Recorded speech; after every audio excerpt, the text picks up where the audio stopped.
वापसी पर मैंने एक सड़क पर वो ट्रक जाते देखे जिनमें पाक फौज के जवान जंगी कैदियों की हैसियत से खामोश बैठे थे और लोग इनके खिलाफ नारे लगा रहे थे। ये मंजर देखकर मेरी आंखों में आंसू आ गए, मगर मैं सिवाय आंसू बहाने के और कुछ नहीं कर सकता था। कोठी में वापस आकर हमने पहला काम ये किया कि चाकू की मदद से शहनाज के लंबे बाल काट डाले। उसका जिस्म दुबला पतला था, उसे मर्दाना लिबास पहनाया तो वो बिल्कुल सांवला बिहारी लड़का लगने लगा। एक जूता इसे पूरा आ गया। एहतियातन एक 4 खाना धोती इसके कांधों पर ओढ़ा दी। जब शाम का अंधेरा ढाका शहर के बाजारों में उतर आया तो हमने जीप में पेट्रोल चेक किया। टैंकी काफ़ी भरी हुई थी। अगली सीटों पर मैं यानी हवालदार घनश्याम और अल्ताफ अकबर यानी सूबेदार मेजर दरबारा सिंह बैठे थे। पिछली सीट पर शहनाज को बिठाया और इसे हिदायत कर दी कि वो गूंगी बनी रहे और कोई बात न करे। फिर हमने खुदा का नाम लिया और जीप निकाल कर ढाका की तरफ रवाना हो गए। हमारी जीप ढाका के बाजारों से गुजर रही थी। हथियार डालने के बाद बड़े अलम अंगेज मनाजिर देखने में आ रहे थे। बंगालियों की अक्सरियत वक्ती जज्बात के तूफान में घिर चुकी थी। ये लोग हिंदुस्तानी फौजियों के खैर मकदम में नारे लगा रहे थे। हम एक भारतीय फौजी जीप में सवार थे और हमारी वर्दियां भी भारतीय फौज की थी। हमें देखकर बंगाली खुशी से नारे लगा रहे थे। हमें भी हाथ हिला हिला कर इनके नारों का जवाब देना पड़ता, अगरचे हमारे दिल खून के आंसू रो रहे थे। मैं हवालदार घनश्याम दास और मेरा साथी अल्ताफ अकबर यानी सूबेदार मेजर दरबारा सिंह की वर्दी में और पाकिस्तानी CSP अफसर की बीवी शहनाज मर्दाना लिबास में हमारी सिविलियन बंगाली मुलाजिम के भेस में थी। मैं जीप चला रहा था। अल्ताफ अकबर मेरी साथ वाली सीट पर और शहनाज पिछली सीट पर बैठी थी। कोई इंडियन फौजी जीप या ट्रक हमारे करीब से गुजरता तो हम एक दूसरे को हाथ हिलाकर सलाम करते। हम करीटोला के इलाके से गुजरे तो हमें बंगालियों ने घेर लिया और हमें फूलों के हार पहनाए और मिठाई के 2 लिफाफे दिए। वो चीख चीख कर इंडियन फौज और बांग्लादेश जिंदाबाद के नारे लगा रहे थे। शहनाज पिछली सीट में दबकी बैठी थी। उसका रंग जर्द हो रहा था। मैंने उसे घूर कर देखा और इसके जहन में ये डालने की कोशिश की कि वो भी अपने आप को खुश जाहिर कर। बड़ी मुश्किल से हमने जीप को भीड़ से निकाला और कमलापुर की तरफ रवाना होते हुए चटागांग की तरफ जाने वाली बड़ी सड़क पर आ गए। एक जगह सड़क के किनारे दरख्तों में जीप खड़ी करके हमने मिठाई खाई क्योंकि हमें भूख लग रही थी। मैंने शहनाज को दबे लहजे में थोड़ा सा डांटा कि अगर वो बंगालियों को देखकर इसी तरह घबराती रही तो हम पकड़ लिए जाएंगे। इसने आंखों में आंसू भरकर कहा कि वो मजबूर है। अल्ताफ अकबर ने कहा, अगर वो अपने आप को नहीं संभालेगी तो हमें मुक्ति बाहिनी की गोलियों का निशाना बनने से कोई नहीं बचा सकेगा। शहनाज ने वादा किया कि वो हमारी हिदायत पर अमल करेगी। पहले हमारा मंसूबा नेपाल की सरहद पार करने का था, मगर काफी सोच विचार के बाद अब हमारा इरादा चटागांग के हिल ट्रैक्स पार करके बर्मा की तरफ फरार होने का था, क्योंकि नेपाल की सरहद के इस तरफ शामिल इंडियन कमांड ने अपना हेडक्वार्टर कायम कर लिया था। अगर हमारे पास जीप न होती तो हम नारायणगंज के मुकाम पर दरिया पार करके आगे जंगल में निकल जाते, लेकिन हम जीप और इंडियन फौजी वर्दियों का ज्यादा से ज्यादा फायदा उठाकर जितनी दूर हो सकता था बजरिया सड़क निकल जाना चाहते थे। ढाका से चटागांग तक बहुत तवील सफर था। जीप पर यह सफर खतरनाक भी था। मैं इस सड़क पर अपनी एयर कंडीशन कार में रंगपुर तक सफर कर चुका था। ये एक रात और एक दिन का सफर था। रास्ते में हमें पेट्रोल भी लेना था। हमारे पास पैसे भी नहीं थे। कई मसाइल पैदा हो सकते थे। जगह जगह इंडियन और बंगाली रेजिमेंटों ने चेक पोस्टें कायम कर रखी थी। तफसीली पूछगछ और कागजात की पड़ताल के वक्त हम पकड़े भी जा सकते थे। मैं इन्हीं ख्यालात में गुम था और जीप सड़क पर तेज रफ्तारी से भागी जा रही थी। शाम के साए होने लगे तो हमें सामने सड़क के दरमियान एक इंडियन फौज का ट्रक खड़ा नजर। इसके आगे एक भारतीय फौजी खड़ा बाजू हिला हिला कर हमें रुकने का इशारा कर रहा था। अल्ताफ अकबर ने मशवरा दिया कि जीप न रोकी जाए, मगर मैंने देख लिया था कि ट्रक में वायरलेस था जिसका एरियल बाहर निकला हुआ था। अगर हम वहां रुके बगैर भाग जाते हैं तो ट्रक में बैठे भारतीय फौजियों को हम पर शक हो सकता था और वो हमारे बारे में सिग्नल देकर मुश्किलात पैदा कर सकते थे। चुनाचा मैंने ट्रक के एक जानिब जीप रोक ली। एक सिख सिपाही ने हमारे करीब आकर सैल्यूट किया और कहा, सर तेल खत्म हो गया है। मैंने देखा कि फौजी ट्रक की अगली सीट पर एक और सिख फौजी बैठा था। मैंने सिख सिपाही से कहा कि डब्बा लेकर जीप की टंकी में से थोड़ा सा तेल निकाल ले। मैं इस मुसीबत से पीछा छुड़ाना चाहता था, हालांकि हमें खुद पेट्रोल की बहुत ज़रूरत थी। सिख सिपाही ने सैल्यूट मारा। ट्रक के पीछे से एक टीन का डब्बा और रबड़ की नलकी निकाली और जीप की टंकी में से पेट्रोल निकालने लगा। मैं जीप में बैठा रहा। मेरी उंगली स्टेन गन के ट्रिगर पर थी। मैं किसी भी सूरत हाल के लिए बिल्कुल तैयार था। लेफ्टिनेंट अल्ताफ खामोश बैठा था। इसकी आंखों में तशवीश थी। इतने में सामने से एक इंडियन फौजी जीप तेजी से आई और हमारे पहलू में रुक गई। मेरा दिल जोर से धड़क उठा। इसमें एक इंडियन मेजर और इसके 2 बॉडीगार्ड सवार थे। इंडियन मेजर की मूंछें नुकीली थी और कंधे पर क्राउन चमक रहा था। इसने करख्त आवाज में पूछा, इधर तुम लोग क्या कर रहे हो? दूसरे सिख फौजी ने जल्दी से उतरकर सैल्यूट मारा और बताया कि पेट्रोल खत्म हो गया था। इंडियन मेजर ने हमारी जीप की तरफ देखा और वहीं से बोला, कौन सी रेजिमेंट के हो? यहाँ एक सख्त गलती हो गई थी। हमें चाहिए था कि ज़ाब्ते के मुताबिक एक इंडियन मेजर को सामने रखकर फौरन अपनी जीप से उतरकर इसे सैल्यूट करते। यही गलती हमें लेकर बैठ गई। मैं इसमें से कूद कर मेजर के करीब गया और सैल्यूट मारकर बोला, सर 15 हिसार रेजिमेंट। वो जीप से उतर आया और करीब आकर बोला, जवान अपनी पासबुक दिखा। मैं एक सिविलियन होता तो घबरा जाता, लेकिन मैं एक ट्रेंड कमांडो था और इस किस्म के मौक़ों के लिए तो कमांडोज को ख़ास तौर पर ट्रेनिंग दी जाती है। अगरचे मेरे पास हवालदार घनश्याम दास की पासबुक मौजूद थी, मगर मैंने इस पर लगी हुई घनश्याम दास की तस्वीर उतार कर फाड़ दी थी। मैंने जल्दी से कहा, सर जीप में है। ये कहकर मैं तेज़ी से मुड़ा डबल मार्च करता अपनी जीप तक आया। लेफ्टिनेंट अल्ताफ़ कुछ घबराया हुआ था। पिछली सीट पर बैठी शहनाज भी सहमी हुई थी। मैं यूं ही जीप का डैशबोर्ड खोलने के लिए झुका और धीमी आवाज में अल्ताफ से कहा, एक्शन। और इसके साथ ही मैंने पलट कर मेजर पर स्टेन गन की बाड़ मारी। वो उछल कर गिरा। मैंने फौरन ही इसके पीछे जीप में खड़े हुए दोनों फौजियों को भी भून डाला। इस दौरान में अल्ताफ ने बेहद मुस्तैदी का सबूत देते हुए अपनी स्टेन गन से पेट्रोल भरते हुए सिख और ट्रक के पास खड़े दूसरे सिख फौजी को गोलियों का निशाना बना डाला। सड़क पर 5 फौजियों की लाशें तड़प रही थी। मैंने अल्ताफ से कहा, लाशों को उठाकर झाड़ियों के पीछे फेंक दिया जाए। शहनाज का खौफ से बुरा हाल था। हमने जल्दी जल्दी 5 लाशें सड़क से घसीट कर घनी झाड़ियों में फेंक दी। फिर ट्रक और जीप को धक्का लगाकर सड़क की दूसरी जानिब दरख्तों की तरफ लुढ़का दिया।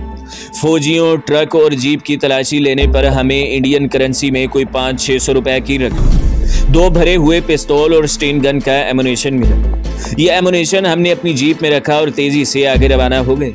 अल्ताफ ने सांस दुरुस्त करते हुए कहा, तुम मुझे कमांडो लगते हो, ये एक कमांडो एक्शन ही था। मैंने जवाब में सिर्फ इतना कहा कि कॉलेज के ज़माने में कमांडो ट्रेनिंग ली थी। जीप सड़क पर से कहीं निकल आई थी। सड़क पर दोनों जानिब बुलंद और घने दरख्त थे। इन दरख्तों के साए शाम के बढ़ते फैलते झपटते में गुम हो गए थे। रास्ते में एक छोटा सा गांव आया। अब रात हो गई थी। वहां एक बंगाली रेस्टोरेंट के बाहर कुछ बंगाली बैठे चाय पी रहे थे। मैंने जीप एक तरफ खड़ी कर दी। बंगाली दुकानदार और ग्राहकों ने इंडियन फौजियों को देखकर ये बंगला के नारे बुलंद किए। मैंने मुस्कुराते हुए हाथ हिलाकर इन के नारों का जवाब दिया और खाना तलब किया। वहां से हमें चावल और उबली हुई मछली मिल गई। मैंने पैसे देने चाहे, मगर बंगाली दुकानदार ने पैसे लेने से इनकार कर दिया। हमने जीप में बैठकर खाना खाया। एक बंगाली मुलाजिम पानी लेकर आया और इसने घूर कर शहनाज को देखा। फिर बंगला जुबान में शहनाज से कोई सवाल किया, क्योंकि शहनाज का हुलिया किसी बंगाली लड़के का था। शहनाज ने आगे से गूंगों की तरह गूंगा कि मैंने बंगाली लड़के से कहा कि ये बंगाली है। बंगाली मुलाजिम हंसने लगा और आगे से वो भी गूंगों की नकल उतारते हुए गूंगा करने लगे। और खाना खाने के बाद हमने बर्तन बंगाली मुलाजिम के हवाले की। इसे 2 रुपए बख्शिश दी और जीप स्टार्ट करके वहां से आगे निकल गई। जूं जूं रात गहरी हो रही थी, सफर दुश्वार होने लगा था। एक तो सड़क पर रोशनी नहीं थी, दूसरे नींद का गलबा होने लगा था। शहनाज पिछली सीट पर सो गई थी। अल्ताफ भी ऊँग रहा था। कभी कभी जीप चलाते हुए मुझे भी ऊँग आ जाती। ये बड़ी खतरनाक बात थी और जीप बेकाबू होकर किसी खड्ड में गिर सकती थी। चुनाचा मैंने यही मुनासिब समझा कि किसी महफूज मकाम पर जीप रोककर बाकी रात आराम किया जाए। एक जगह बड़ी सड़क में से एक छोटी कच्ची सड़क खेतों और दरख्तों की जानिब निकलती थी। मैंने जीप को इस सड़क पर डाल दिया। ये ऊंची नीची कच्ची सड़क थी और छकड़ों वगैरह के लिए बनाई गई थी। कुछ फासले पर सड़क से हटकर एक जगह रोशनी दिखाई दी। अल्ताफ ने इस तरफ इशारा करके कहा, कोई गांव लगता है, हमें इस तरफ नहीं जाना चाहिए। मैंने इसकी राय से इत्तेफाक करते हुए कच्ची सड़क से जीप को उतारा और एक जगह आम के घने दरख्त के नीचे खड़ी कर दी। जमीन पर सांप बिच्छू का डर था, इसलिए जीप में ही सोने का फैसला किया गया। मैंने अल्ताफ से कहा, आधी रात तक वो सो जाए, मैं पहरा देता हूँ, इसके बाद मैं आराम करूंगा, तो वो पहरा दे। चुनाचा अल्ताफ जीप की अगली दोनों सीटों पर टांगे फैलाकर लेट गया। मैं स्टेन गन लिए पहरा देने लगा। थोड़ी ही देर बाद इस नौजवान पाकिस्तान लेफ्टिनेंट के खराटों की आवाज़ आने लगी। मैं सोचने लगा, खुदा जाने पंजाब में मुकीम इस नौजवान के माँ बाप के दिल पर क्या गुजरी होगी। वो अपने बेटे की ज़िंदगी के लिए किस खुशू खजू से दुआएं मांग रहे होंगी। ऐसे सैकड़ों नौजवान थे जिनकी जिंदगियों के लिए पाकिस्तान में दुआएं मांगी जा रही थी। किसी को इनके मुस्तकबिल, इनकी जिंदगियों के बारे में इल्म नहीं था। आसमान पर सितारे टिमटिमा रहे थे। शहनाज पिछली सीट पर गहरी नींद सो रही थी। बदकिस्मत दुल्हन मशरिकी पाकिस्तान के खूनी इनकलाब के सैलाब में अपने शोहर की मौत के बाद तिनके की तरह बह रही थी। मैं सोचने लगा, इसकी वजह से हम भी मुश्किल में फंस सकते हैं। अगरचे वो मर्दाना लिबास में थी, मगर ये बड़ा नाकाबिले एतबार हुलिया था। वो पहचानी जा सकती थी। हम इसे अपने से अलग भी नहीं कर सकते थे। मैं इसे अपने साथ ही बर्मा की सरहद पार कराना चाहता था। मैं इस तरफ देखने लगा जिधर रोशनी हो रही थी। ये किसी लालटेन की रोशनी थी। अंधेरे में मुझे 2-3 झोंपड़े के धब्बे से नजर आ रहे थे। ये कोई गांव नहीं था, 2-3 झोपड़ियां थी जहां बंगाली किसान रहते थे। मुझे नींद आ रही थी, मगर मैं ड्यूटी पर था। मैंने घड़ी देखी, रात के 12:15 बज रहे थे। हम चारों तरफ से दुश्मन के घेरे में थे। पाक फौज हथियार डाल चुकी थी। जाहिर है वो भारतीय फौजियों की कैद में थी। मुक्ति बाहिनी ने इंडियन फौज के साथ मिलकर हर तरफ कत्लो गारतगिरी का बाजार गर्म कर दिया था। हम इंडियन वर्दियों में जरूर थे, मगर हमारा बांडा फूट सकता था। आसपास झाड़ियों में झींगर बोल रहे थे। नींद पर गलबा पाने के लिए मैं चल फिर कर पहरा देने लगा। रात अगरचे खनक थी, मगर हबस हो गया था। मेरा दिल नहीं चाहता था कि अल्ताफ को गहरी नींद से जगाऊं, मगर मेरा आराम करना भी जरूरी था। मैंने 2 बजे इसे जगाया। वो हड़बड़ा कर उठ बैठ। इसके मुंह से निकल गया, अम्मा जी, अम्मा जी। वो ख्वाब में शायद अपनी माँ से बातें कर रहा था। मेरे सामने देखकर इसने कलमा शरीफ पढ़कर मुंह पर दोनों हाथ फेरे और बोला, ख्वाब में अम्मा जी मेरे सर पर प्यार कर रही थी। मेरी आंखों में आंसू आ गए, मगर मैं इन आंसुओं को पी गया। अल्ताफ अकबर मेरी जगह पहरा देने लगा और मैं जीप की अगली दोनों सीटों पर लेट गया। फौरन ही नींद ने मुझे अपनी आगोश में ले लिया। मेरी आंख इस वक्त खुली जब अल्ताफ मेरे कंधे को आहिस्ता आहिस्ता हिलाते हुए कह रहा था, आमर भाई उठो, दिन निकलने वाला है। मैंने देखा आसमान पर सुबह की जुमरे रोशनी फैली हुई थी। ठंडी ठंडी हवा चल रही थी। शहनाज अभी तक बेसुध पड़ी थी। मैंने अल्ताफ से कहा, हमें इन झोंपड़ों वालों से हाथ मुंह धोने के लिए पानी और कुछ खाने पीने के लिए हासिल करना चाहिए। शहनाज भी जाग गई थी। हमने इसे साथ लिया और झोंपड़ियों की तरफ चल दिए। हल्की रोशनी फैल रही थी। 2 बंगाली किसान धोतियां बांधे एक झोंपड़ी के बाहर बैठे नारियल का पानी पी रहे थे। इनमें से एक की चुग्गी दाढ़ी थी। मैंने आहिस्ता से कहा, ये मुसलमान लगते हैं, लेकिन खबरदार उन्हें अपना राज न बताना। एक धोती पोश दुबली पतली अधेड़ उम्र की औरत झोंपड़ी के एक जानिब बैठी चूल्हे में आग जला रही थी। 2 भारतीय फौजियों को अपनी तरफ आते देखकर बंगाली उठ खड़े हुए। उन्होंने माथे पर हाथ रखकर हमें सलाम किया। इन दोनों में से एक जवान और एक पक्की उम्र का था। दोनों दुबले पतले और कमजोर थे। मैंने टूटी फूटी उर्दू में कहा, हम भारतीय फौजी हैं, हमें हाथ मुंह धोने के लिए पानी और कुछ खाने को चाहिए। मेरे लहजे के तहुक्म से वो सहम गए। इनमें जो बड़ा था, इसने अपनी बीवी को जुरिया कहकर आवाज दी। ये नाम हिंदुओं का था, मगर बूढ़े बंगाली की दाढ़ी बता रही थी कि वो मुसलमान है। फिर ख्याल आया कि मशरिकी पाकिस्तान के मुसलमान अपनी बीवियों और लड़कियों के 2 नाम रखते हैं, एक मुसलमानों का और दूसरा हिंदुओं वाला नाम। इसकी बीवी ने हमारे लिए जमीन पर चटाई बिछा दी। मैंने मुंह हाथ धोने के लिए पानी मांगा तो बूढ़े बंगाली ने एक तरफ दरख्तों में इशारा करके बताया कि उधर एक तालाब है। पहले मैं तालाब पर गया। वो एक छोटा सा तालाब था जिसकी सीढ़ियां पानी में उतर गई थी। इस किस्म के तालाब मशरिकी पाकिस्तान के देहातों में आम होते थे। मैंने हाथ मुंह धोया, फिर अल्ताफ को भेज दिया। वो वापस आया तो शहनाज को तालाब पर जाने का इशारा किया। शहनाज खामोशी से इधर चल दी। इसका लिबास तो बंगाली लड़कों जैसा था, मगर चाल औरतों जैसी थी। मैंने महसूस किया कि बूढ़ा बंगाली इसकी तरफ मशकूक नजरों से देख रहा है। हमने नाश्ता किया। बूढ़े बंगाली की बीवी ने कालक लगी कैतली में हमारे लिए चाय बनाई। मालूम हुआ कि मेरा अंदाजा दुरुस्त था, ये एक मुसलमान बंगाली कुंबा था। थोड़ी देर बाद झोंपड़ी के अंदर से खुश शक्ल नौजवान बंगाली लड़की निकल आई। वो हमें खौफजदा नजरों से देखती हुई अपनी माँ के पास चली गई। बूढ़े बंगाली ने डरते डरते बताया कि ये इसकी बेटी है। वो हमें बातों में लगाकर हमारी तवज्जो अपनी बेटी की तरफ से हटाना चाहता था। मैंने इससे पूछा कि भगोड़े पाकिस्तानी फौजी तो यहाँ नहीं है। इसने गहरी सांस भरकर बताया कि इधर जितने पाकिस्तानी फौजी थे सबको इंडियन फौज गिरफ्तार करके ले गई है। मैंने जेब से इंडियन करेंसी के 20 रुपए निकाल कर बूढ़े को दिए। इसने लेने से इनकार कर दिया। वो अभी तक खौफजदा था और इसने अपनी लड़की को इस दौरान में इशारा करके दूसरी झोंपड़ी में भेज दिया था, क्योंकि मुक्ति बाहिनी और इंडियन फौजी बंगाली लड़कियों को भी अगवा करके ले जाते थे। मैंने जबरदस्ती इसे 20 रुपए दिए और इसका शुक्रिया अदा करके चले ही थे कि एक तरफ से फौजी जीप आती दिखाई दी। मैंने अल्ताफ की तरफ देखकर इसे होशियार रहने का इशारा किया और शहनाज से कहा कि वो दरख्तों के दरमियान खड़ी अपनी जीप में जाकर बैठ जाए। शहनाज चली गई। जीप हमारे करीब आकर रुक गई। ये किसी बंगला रेजिमेंट की जीप थी और इसमें 4 मुक्ति बाहिनी के गुंडे सिपाही सवार थे। उन्होंने राइफलें थाम रखी थी। इनमें से एक जीप ही में बैठा रहा, दूसरा जीप से उतर कर खड़ा हो गया। 2 मुक्ति बाहिनी वाले हमारी तरफ बढ़े। वो मुस्कुरा रहे थे। इनकी वर्दियां मुक्ति बाहिनी की थी और आंखों से वहशत और दरिंदगी टपक रही थी। उन्होंने हमें सैल्यूट किया और टूटी फूटी उर्दू में कहा कि ये लोग यहाँ मुर्गियां और अंडे लेने आए हैं। मैंने वहां ठहरना मुनासिब नहीं समझा और अल्ताफ को साथ लेकर वापस अपनी जीप की तरफ चल दिया। हमारे लिए इन लोगों से दूर रहना ही बेहतर था। दरख्तों के झुंड में हमारी जीप खड़ी थी। मैं जीप स्टार्ट करने ही वाला था कि किसी लड़की की चीख सुनाई दी। हमने दरख्तों के दरमियान से देखा 2 मुक्ति बाहिनी वाले झोंपड़ी में से इसी जवान लड़की को घसीट कर अपनी जीप की तरफ ले जा रहे थे। दिन की रोशनी चारों तरफ फैल चुकी थी। बूढ़ा बंगाली और इसका बेटा हाथ जोड़कर रहम की भीख मांग रहे थे। लड़की की माँ अपनी छाती पीट रही थी। मैं स्टेनगन लिए उछल कर जीप से उतरा और अल्ताफ से कहा, मुझे कवर देना। 2-4 छलांगों में दरख्तों के झुंड से निकलकर झोंपड़ी से चंद कदमों के फासले पर मैंने खुद को जमीन पर गिरा दिया और एक हवाई ब्रेस्ट मारकर चिल्लाया, इस लड़की को छोड़ दो। मुक्ति बाहिनी वाले रुक गए। जो जीप के पास खड़े थे उन्होंने फौरन पोजीशन संभाल ली।